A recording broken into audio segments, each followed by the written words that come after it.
Terima kasih pemirsa, Anda masih bersama kami di debat kedua calon gubernur dan calon wakil gubernur Jawa Barat tahun pemilihan 2024. Dan kita memasuki segmen ini adalah segmen yang tentunya tidak kalah seru dari segmen-segmen sebelumnya. Dan kami mengingatkan kepada seluruh hadirin untuk tetap mematuhi tata tertib dan aturan main yang berlaku.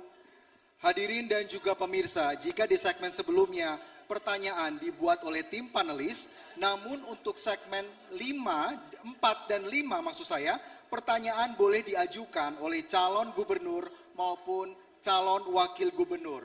Dan begitupun untuk jawaban maupun tanggapan boleh dilakukan oleh calon gubernur atau calon wakil gubernur. Betul sekali Alfian, pertanyaan yang diajukan oleh pasangan calon bisa oleh calon gubernur atau calon wakil gubernur.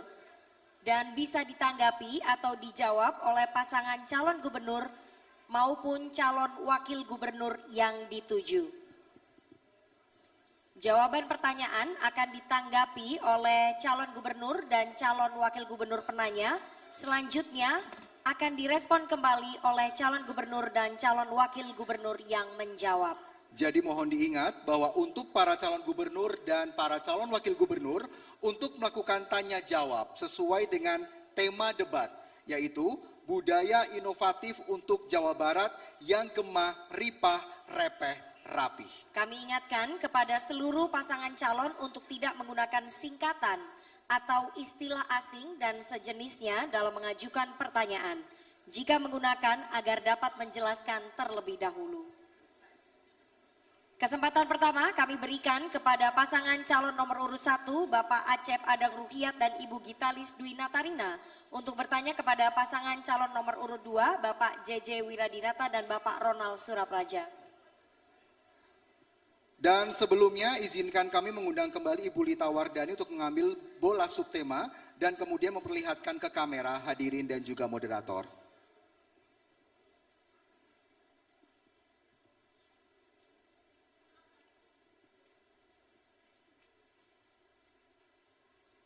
Bisa langsung dibaca Ibu?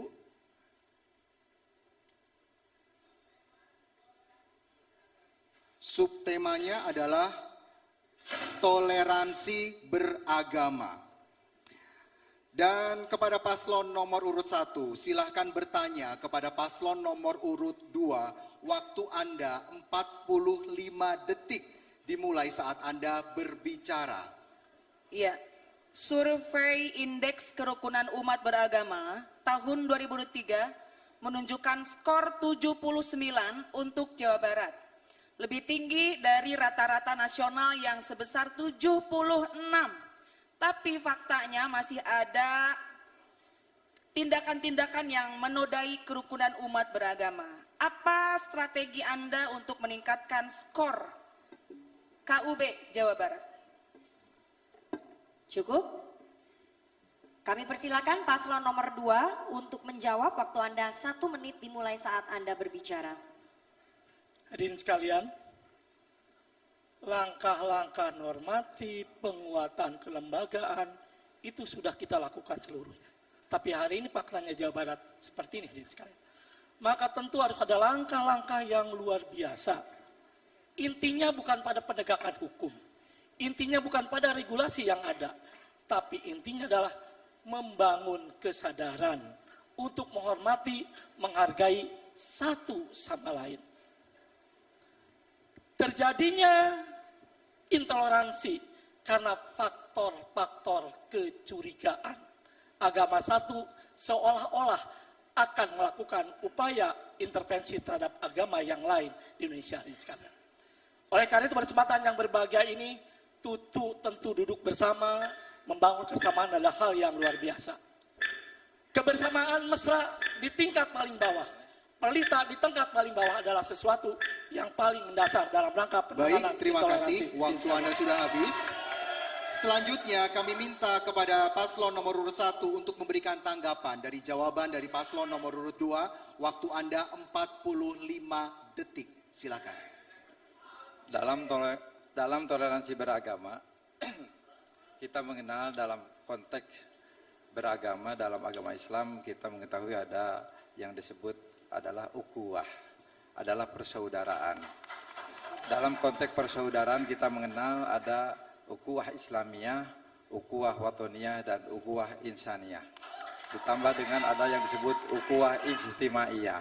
Dari 4 aspek ini adalah merupakan ciri khas yang tentu harus kita jaga di dalam konteks bagaimana berbangsa dan bernegara, terutama di dalam rangka toleransi beragama. Yang kita maksud adalah bagaimana keberagaman agama yang ada di Jawa Barat ini harus kita pelihara, kita memulai sehingga Cukup Bapak, waktunya habis. Terima kasih. Kami persilakan kepada paslon nomor urut 2 memberikan respon dari tanggapan paslon nomor urut 1. Waktu Anda 45 detik. Cara berpikirnya sudah sama, membangun kebersamaan. Hanya persoalan implementasi di tingkat bawah itu yang tentu menjadi hal yang penting. FKUB atau lembaga lain di tingkat kabupaten kota saya kira terlalu elitis. Tapi bagaimana membangun kebersamaan dan kesadaran dan penghormatan itu berada pada level yang paling bawah di tempat-tempat yang keragaman itu paling tinggi. Kemauan pemerintah untuk memfasilitasi itu menjadi bagian yang penting. Kita ini selalu pada soal-soal yang normatif, soal-soal yang biasa menjadi program tanpa mengevaluasi langkah-langkah yang cerdas bagaimana melakukan langkah-langkah itu sendiri hadirin sekalian. Itu barangkali yang sampaikan bersempatan yang berbahagia ini. Baik, terima kasih. Untuk subtema pertanyaan selanjutnya, kami persilakan panelis Bapak Wawan Gunawan mengambil subtema dari dalam fishbowl. Setelah diambil, mohon diperlihatkan ke kamera hadirin dan moderator serta disebutkan subtemanya. Subtema kualitas lingkungan hidup. Baik, subtema kualitas lingkungan hidup. Dan di kesempatan kedua kali ini masih diberikan kepada paslon nomor urut 1, kali ini bertanya kepada paslon nomor urut 3, Bapak Ahmad Saiku dan Bapak Ilham Habibi. Waktu Anda bertanya 45 detik dimulai saat Anda berbicara.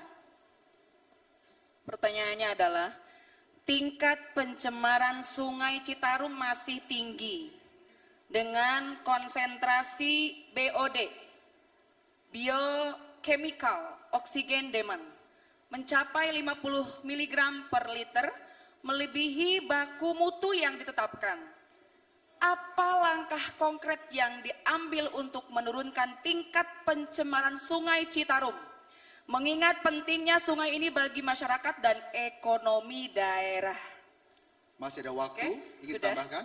Dah, Cukup, terima kasih. baik. Kami persilahkan kepada paslon nomor urut 3 untuk menjawab pertanyaan ini. Waktu Anda 1 menit dimulai saat Anda berbicara. Yang pertama adalah perlunya ada pelibatan masyarakat. Di sini masyarakat harus diedukasi agar mereka sensitif melihat kondisi dan kualitas lingkungan di Citarum. Sehingga yang kedua, harus ada juga peran dari pemerintah kota kabupaten bersama-sama dengan pemerintah provinsi. Karena inilah sebetulnya yang akan melakukan law enforcement, penegakan hukum terhadap pelanggaran-pelanggaran terhadap lingkungan hidup. Oleh karena itu, penegakan hukum sangat diperlukan dalam rangka mereka membuat efek jerak terhadap persoalan-persoalan pencemaran. Dan yang ketiga, industri-industri yang ada di sekitar Citarum perlu ada pengawasan yang ketat sehingga mereka tidak bermain-main untuk membuang limbah ke Citarum. Itu kayak ketiga.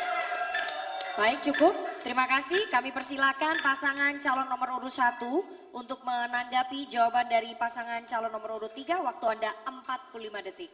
Iya, sepertinya jawaban nomor 3 kurang lengkap. Saya akan lengkapi. Harus adanya kampanye lingkungan dan pendidikan, yaitu mengedukasi masyarakat mengenai pentingnya menjaga lingkungan melalui sosialisasi di sekolah dan masyarakat umum.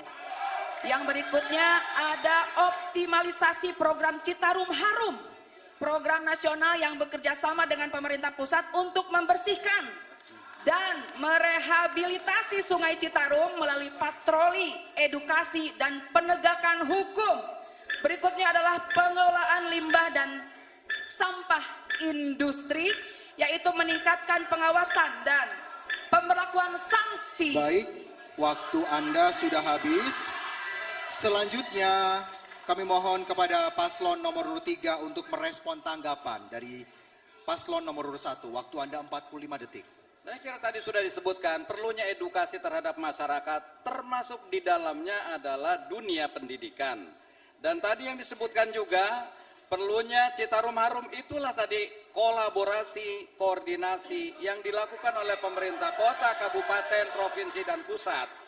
Justru yang harus dilakukan untuk menjaga Citarum itu, haruslah kita membuat sebuah kebijakan waterfront city. Sehingga ini kemudian sungai bukan menjadi bagian belakang dari peradaban kita, tapi kita harus menjadikan sungai adalah muka peradaban kita, sehingga bisa kita jaga bersama-sama. Terima kasih. Baik, terima kasih paslon nomor urut 3. Kita beralih, kami persilakan panelis Bapak Kaka Suminta untuk mengambil subtema dari dalam fishbowl. Setelah diambil, mohon diperlihatkan ke kamera, moderator dan juga hadirin, serta disebutkan subtemanya Bapak. Subtema peningkatan PAD berbasis sumber daya alam. Subtema peningkatan PAD berbasis sumber daya alam. Kepada paslon nomor 1 dipersilahkan untuk bertanya kepada paslon nomor urut 4, Bapak Dedi Mulyadi dan Bapak Erwan Setiawan. Waktu Anda 45 detik dimulai dari Anda berbicara. Iya, sektor pertambangan dan penggalian menyumbang 3% terhadap PAD Jawa Barat pada tahun 2023. Sementara sektor pertanian menyumbang 10%. Mengapa kontribusi sektor pertambangan terhadap PAD relatif kecil meskipun Jawa Barat memiliki potensi mineral yang signifikan? Sudah? Masih ada waktu? Ingin tambahkan? Cukup? Cukup. Cukup? Baik, terima kasih. Langsung saja paslon nomor urut 4 untuk menjawab pertanyaan ini. Waktu Anda 1 menit dimulai saat Anda berbicara. Bicara pendapatan asli daerah semestinya juga tidak terlalu fokus pada eksploitasi sumber daya alam, karena dalam jangka panjang akan mengalami kerusakan. Termasuk kenapa PAD di sektor pertambangan sangat rendah, karena di sektor pertambangan penghitungan pajaknya seringkali dimanipulasi, tidak berdasarkan potensi yang digali itu sendiri, tetapi berdasarkan hitungan-hitungan manual yang seringkali bertentangan dengan prinsip-prinsip akuntabilitas pengelolaan keuangan. Untuk itu, orientasi pertambangan ke depan tidak lagi bicara persoalan barang material mentah, tetapi diperlukan pengelolaan hilirisasi, sehingga produk yang diharapkan bukan produk hulu, tetapi produk hilir. Batu 1 kubiknya berapa, tetapi batu ketika dikelola menjadi bahan yang bersifat ekonomis tinggi, kerajinan, dia akan memiliki daya saing dan daya harga yang lebih tinggi. Cukup, waktu Anda habis. Terima kasih, kami persilakan pasangan calon nomor urut 1 untuk memberikan tanggapan dari jawaban paslon nomor urut 4. Waktu Anda 45 detik. Kami sepakat apa yang disampaikan oleh paslon 4, Pak Dedi. Tetapi yang paling penting di dalam hal ini adalah penyederhanaan perizinan, yaitu di dalam konteks mempercepat proses perizinan ini melalui koordinasi antara pemerintahan pusat dengan pemerintahan daerah dengan sistem digitalisasi. Yang kedua adalah hilirisasi tambang, yaitu mendorong pembangunan pabrik pengolahan hasil tambang mineral yang dapat dimanfaatkan secara maksimal. Kemudian yang ketiga adalah peningkatan pengawasan, memperketat pengawasan terhadap tambang ilegal yang memastikan penemuan daerah yang aktivitas tambang yang lebih optimal. Baik, waktu Anda telah habis. Selanjutnya kami minta kepada paslon nomor urut 4 untuk kembali menanggapi jawaban atau respon dari paslon nomor 1. Waktu Anda 45 detik. Terima kasih sudah menyepakati apa yang menjadi gagasan yang pernah tadi sampaikan. Kalau kita bicara persoalan pendapatan, itu tidak menjadi orientasi utama. Tetapi yang paling penting dari pengelolaan tambang adalah nilai-nilai ekonomi yang didapat itu sebagian besar harus kembali pada wilayah tambang itu sendiri. Kenapa? Karena masyarakat sekitar mengalami derita akibat penambangan. Contoh, di daerah Bogor, daerah Parung, masyarakat setiap hari bergulat dengan debu, jalannya mengalami kerusakan, sedangkan pendapatannya tertarik oleh provinsi dan masyarakat di sana mengalami penderitaan. Aspek yang berikutnya adalah bencana, sehingga tambang tidak serta-merta hanya menjadi orientasi pendapatan daerah, tetapi ekosistem lingkungan itu yang paling utama dalam pengelolaan. Baik, terima kasih. Kita beralih ke selanjutnya. Kami persilakan, kami mengundang panelis Ibu Erni Rusyani untuk mengambil subtema dari dalam fishbowl. Setelah diambil, mohon diperlihatkan ke kamera hadirin dan juga moderator. Silakan dibacakan, Ibu.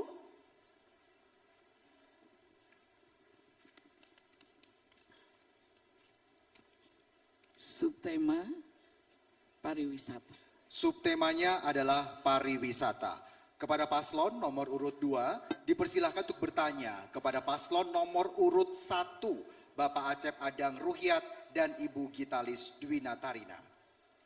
Waktu Anda 45 detik untuk bertanya dimulai saat Anda berbicara. 27 kabupaten kota tentu punya potensi yang luar biasa. Pertanyaannya adalah, kenapa wisata kita, kenapa pengembangan wisata kita tidak beranjak dan seperti itu? Apa yang menjadi persoalan dan apa langkah-langkah yang Anda lakukan agar wisata di Jawa Barat ini menjadi yang berkelas dunia dan maju di Jawa Barat? Waktunya masih ada yang ingin ditambahkan, Bapak? Cukup. Cukup, baik. Langsung saja paslon nomor 1 untuk menjawab pertanyaan ini. Waktu Anda 1 menit. Dimulai saat Anda berbicara. Ketika kita berbicara masalah destinasi wisata, tentu kita berbicara masalah tempat wisata itu sendiri. Ketika kita berbicara masalah tempat wisata itu sendiri, tempat itu harus nyaman, harus aman, harus bisa memberikan ruang kepada mereka untuk menikmati suasana alam itu. Tetapi ketika misalnya tempat wisata itu adalah kotor, dan juga tempat-tempatnya juga tidak memungkinkan untuk dijadikan tempat kita menikmati suasana itu, tentu akan menjadi orang tidak akan datang kembali ke tempat wisata seperti itu. Itu pertama. Yang kedua, harus ada pemandu. Di mana semacam ini adalah penting ketika kita seperti datang ke Bali atau ke Yogyakarta, itu pemandu-pemandu itu disiapkan. Tetapi wisata-wisata di Jawa Barat itu tidak pernah terjadi dan memang tidak ada. Ini menjadi soal buat kita semua. Baik, terima kasih. Kami persilakan paslon nomor 2 untuk menanggapi jawaban dari paslon 1. Waktu Anda 45 detik.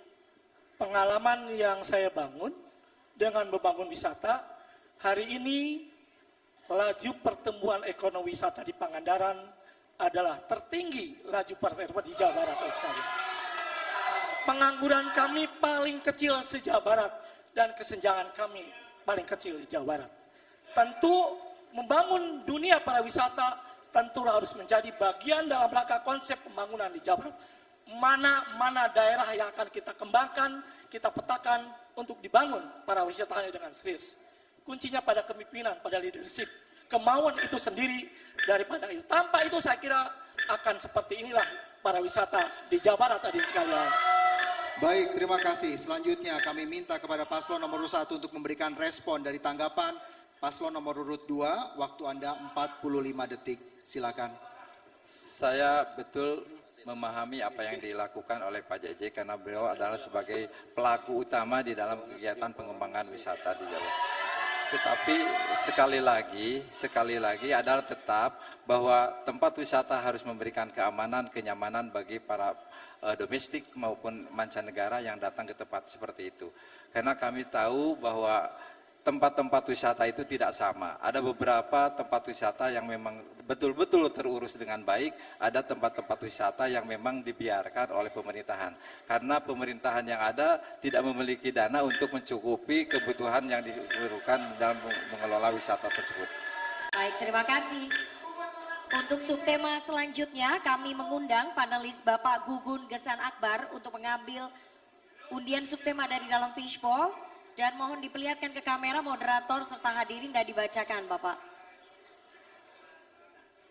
Subtema Mitigasi bencana. mitigasi bencana. Subtema mitigasi bencana. Paslon nomor urut 2 dipersilakan bertanya kepada paslon nomor urut 3, Bapak Ahmad Saiku dan Bapak Ilham Akbar Habibi.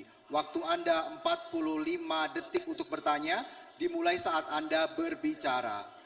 Jawa Barat rawan akan bencana. Rumah saya, Pak, tepat di dekat Sesar Lembang. Tiap hari saya deg-degan.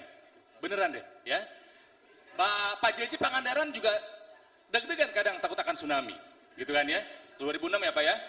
Masalahnya, bencana itu bukan hanya diakibatkan oleh alam saja, tapi juga ada bencana yang diakibatkan oleh kelalaian manusia. Saya sebagai orang yang tinggal di Bandung, Bapak tahu kalau di Bandung itu ada Pusat Sains dan Teknologi Nuklir Terapan. Di Bandung ada reaktor nuklir. Dan juga ada Pusat Penelitian Virus Bio Farma. Bagaimana strategi Anda untuk menanggulangi resiko bencana Nubika, nuklir, biologi, dan kimia? Amit-amit, tapi bisa saja terjadi di Jawa Barat ini. Terima kasih. Baik, sekarang kami minta kepada paslon nomor urut 3 untuk menjawab pertanyaan ini. Waktu Anda 1 menit, dimulai saat Anda berbicara. Terima kasih, saya jawab satu-satu. Ini nuklir, biologi, dan kimia ya. Kalau kita bicara mengenai nuklir, reaktor yang kita miliki di ITB sudah ada puluhan tahun. Ya. Dan dia kecil, dan ini hanya untuk riset. Jadi sebetulnya tidak merupakan satu ancaman yang besar. Kalau memang kita juga harus lihat di lain negara kayak Jepang, mereka adalah sama dengan kita, Ring of Fire, cincin dari api ini, tapi tetap saja mereka pada umumnya bisa mengelola nuklir dengan sangat baik. Yang kedua mengenai biologi dan kimia, sama, saya kira ini adalah standar-standar dunia yang harus kita penuhi. Itu memang ada risiko untuk menyemar adanya virus, ada juga zat-zat yang bahaya dari laboratorium dan lain. Tapi jika kita memang memenuhi standar yang telah ditetapkan, karena bukan kita saja yang merupakan negara yang rawan terhadap bencana alam, banyak negara lainnya, saya kira pada umumnya kita berada dalam posisi yang baik. Sekian dari saya, terima kasih. Cukup, terima kasih. Kami persilakan paslon 2 untuk merespon jawaban dari paslon 3. Waktu Anda 45 detik, dimulai saat Anda berbicara. Saya kira kita harus berpikir jauh ke depan tentang nuklir, biologi, dan kimia. Tentu kalau langkah-langkah tidak dipikirkan dari sekarang, apapun tentu akan berdampak kepada di masyarakat, terutama di lingkungan Bandung dan sekitarnya. Oleh karena sekalian, maka tentu yang harus kita lakukan adalah bagaimana memelihara ini menjadi alat-alat vital, objek nasional yang ada di Jawa Barat. Karena bagaimanapun saya yakin suatu saat akumulasi dari Nubita akan menjadikan sesuatu bencana bagi kita semua. Sekalian. Baik, terima kasih. Langsung saja bisa dijawab pertanyaan atau dijawab responnya. Waktu Anda 45 detik dimulai saat Anda berbicara. Saya kira perencanaan jangka panjang adalah bagian yang sangat krusial dalam perencanaan apapun. Jadi kita tidak boleh lalai mengenai itu. Apalagi ini merupakan teknologi yang memang punya potensi untuk menjadi bencana besar. Saya sangat percaya kepada SDM kita di Indonesia, berkualitas, berpengalaman secara internasional, dan jika dipimpin dan dikelola dengan baik, kita mampu banyak sekali hal.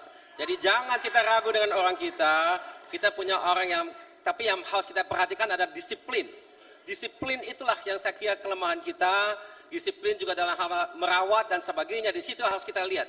Tapi in prinsip kita punya sumber daya manusia yang mumpuni, yang mampu menanggulangi risiko-risiko tersebut. Terima kasih. Untuk subtema pertanyaan selanjutnya, kami persilakan panelis Bapak Kakak Suminta untuk mengambil subtema dari dalam fishbowl. Setelah diambil, mohon diperlihatkan ke kamera, moderator dan juga hadirin, serta dibacakan.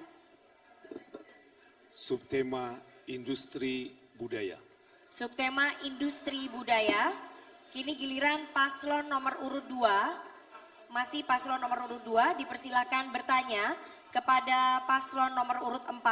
Waktu Anda 45 detik untuk bertanya, dimulai saat Anda berbicara. Paslon nomor 4, kita punya banyak budaya yang ada di Indonesia. Tetapi hari ini kita juga menyaksikan satu peristiwa budaya kita hilang. Banyak di Sumedang, di lain sebagainya. Apa langkah-langkah Anda agar budaya kita tetap lestari dan tentu menjadi bagian dari kehidupan masyarakat Jawa Barat. Masih ada waktu tersisa, ingin ditambahkan Bapak? Cukup? Baik. Langsung saja kita ke paslon nomor urut 4 untuk menjawab pertanyaan ini. Waktu Anda 1 menit. Silakan.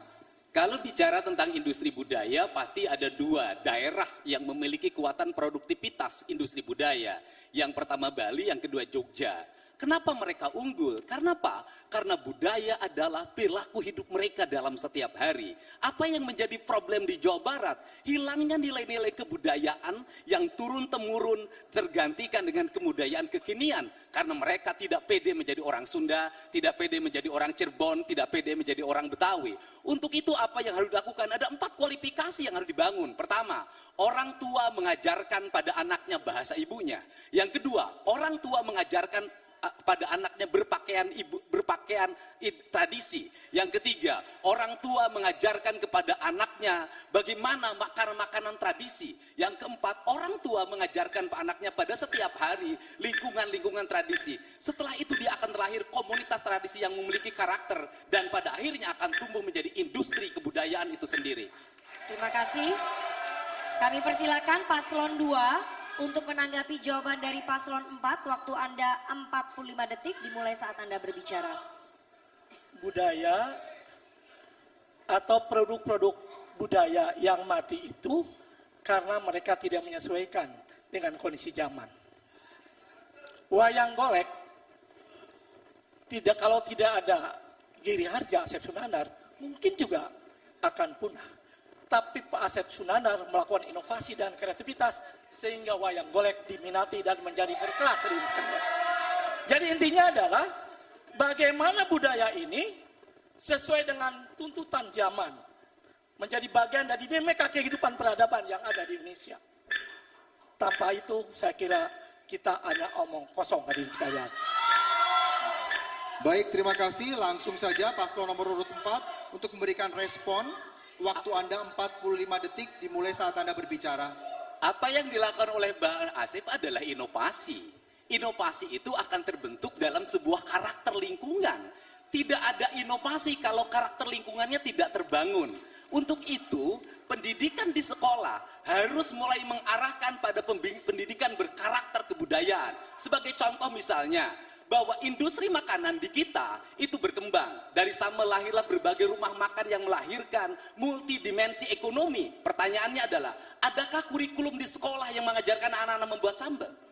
Kemudian, arsitektur bangunan harus dibikin arsitektur yang memiliki karakter. Bali tumbuh karena punya arsitektur yang punya karakter. Jogja tumbuh karena punya arsitektur yang punya karakter. Kalau Jawa Barat ingin maju, maka karakteristik budaya harus dibangun dalam multidimensi ekonomi. Terima kasih, kami berikan aplaus paling meriah untuk jawaban dan tanggapan dari pasangan calon gubernur dan wakil gubernur Provinsi Jawa Barat. Dan kita akan jeda terlebih dahulu. Kami akan kembali masih dengan segmen tanya jawab antar semua pasangan calon gubernur dan wakil gubernur Jawa Barat.